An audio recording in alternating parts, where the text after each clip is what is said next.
time, God is good. Ang kaning rain, this is not a sign to stop the event, but we have God's blessing to keep this up, no?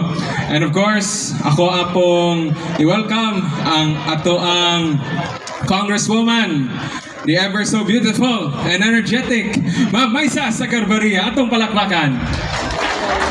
Ako ang makauban sa trabaho, si Mayor.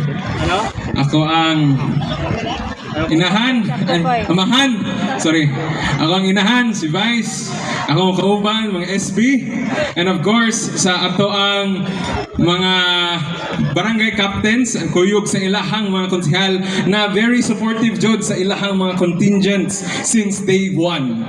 Welcome, one and all. And of course, kamo, mga katauhan, to those who are here, bahalag ulan ni witness jud sa ato ang Lunhaw dance-off, no? Thank you everyone sa inyong support. Lunhaw will not be as sadya as it is if not sa inyong presensya tanan. Ang kaning Lunhaw, as mentioned earlier sa atong host, this is more than just a festival. This is a celebration of our identity as an agro-industrial tourism na municipality. That is us. Ang kaning agriculture, this is what makes Mabinay, Mabinay.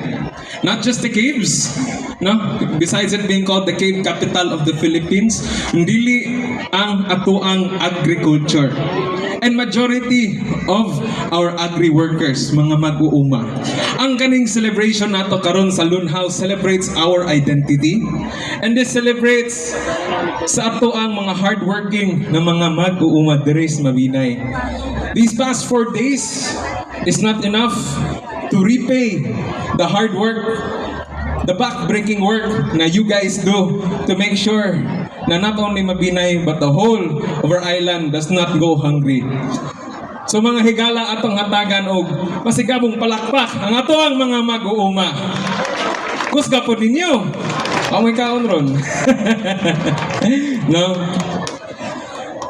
So, the weather is telling me na we should get things done, ano?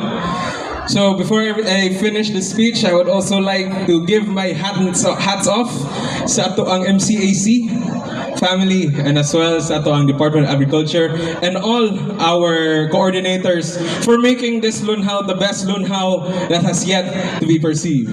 So once again, good afternoon everyone. Let us all enjoy. God bless.